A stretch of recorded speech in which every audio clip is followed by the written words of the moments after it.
আবারও শহরে আক্রান্ত হতে হলো পুলিশকে। শিয়ালদহ এলাকায় ঘটেছে এই ঘটনা এবং শিয়ালদহ পুলিশের কিয়স্কে পর্যন্ত ভাঙচুর চালানো হয়। বাসে দুই মহিলার সঙ্গে অভব্য আচরণ করে এক ব্যক্তি এবং ওই ব্যক্তিকে শিয়ালদহের কিয়স্কে আটকে রাখে পুলিশ। কিন্তু কিয়স্ক থেকেই অভিযুক্তকে বের করার চেষ্টা মহিলার পরিবারের। অভিযুক্তকে মারধরের চেষ্টা মহিলার পরিবারের। পুলিশকে রীতিমতন ধাক্কা দেওয়া হয়, কিয়স্ক ভাঙচুর করা হয়, এমনটাই অভিযোগ। পরবর্তী সময় যদিও ওই ব্যক্তিকে গ্রেফতার করা হয়েছে এবং সেখান থেকে কি বিশেষ প্রতিবেদন তুলে ধরেছেন আমাদের প্রতিনিধি সৈকত, দেখাই আপনাদের। শহর কলকাতায় ফের আক্রান্ত পুলিশ এবং পুলিশের যে ট্রাফিকের যে কিয়স্ক, সেই কিয়স্ক সম্পূর্ণরূপে ভেঙে দেওয়া হয়েছে।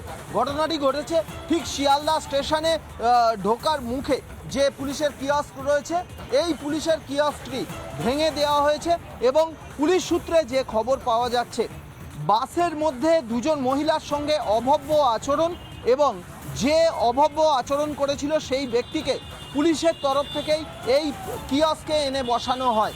কিন্তু সেই মহিলা তার বাড়ির লোকজনকে ফোন করলে বাড়ির লোকজন সেই অভব্য আচরণকারী বা অভিযুক্ত ব্যক্তি তাকে এই পুলিশ কিয়স্ক থেকে ছিনিয়ে নিয়ে যাওয়ার চেষ্টা করে। তখন পুলিশ কর্তব্যরত পুলিশ কর্মীরা সেটা বাধা দিতে গেলে পুলিশ কর্মীদের হেনস্থা করেন, শারীরিকভাবে হেনস্থা করেন এবং আচমকা রীতিমতো বাঁশ শক্ত লাঠি দিয়ে এই পুলিশ কিয়স্ক ভেঙে দেওয়া হয়। এই মুহূর্তে শিয়ালদা ট্রাফিক গার্ডের ঠিক শিয়ালদা স্টেশন ঢোকার মুখে যে পুলিশ কিয়স্ক রয়েছে এখনও পর্যন্ত সম্পূর্ণ ভাঙা অবস্থায় রয়েছে। চারিদিকে কাঁচ ছড়িয়ে ছিটিয়ে রয়েছে। অভিযুক্ত ব্যক্তি বা যিনি এই কাজ করেছেন তাকে এন্টালি থানার পুলিশ গ্রেপ্তার করেছে। নির্দিষ্ট ধারা বা পাবলিক প্রপার্টি ড্যামেজ অ্যাক্ট, এই ধারায় তার এগেনস্টে মামলা রুজু করেছে এন্টালি থানার পুলিশ। ভিডিও জার্নালিস্ট দীপঙ্কর কাঞ্জিলালের সঙ্গে সৈকত, রিপাবলিক বাংলা, কলকাতা।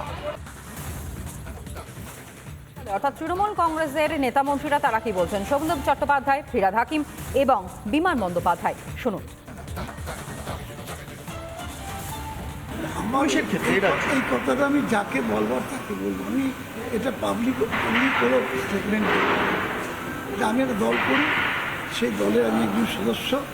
আমার মনে হয় এই দলের আগে আমি তাকে তো বলবো, তারপরে আমি পাবলিকের কাছে বলবো, যা বলবো সেটা অন্য কথা। কিন্তু আগে আমি দলের মধ্যে আসলে এখন না একটা অরাজকতা তৈরি হয়েছে।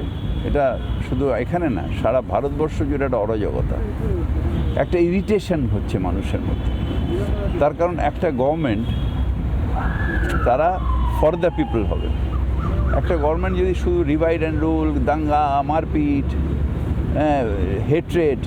হেট্রেড পলিটিক্স করে, আস্তে আস্তে এটা পেনিট্রেট হয় মানুষের মধ্যে।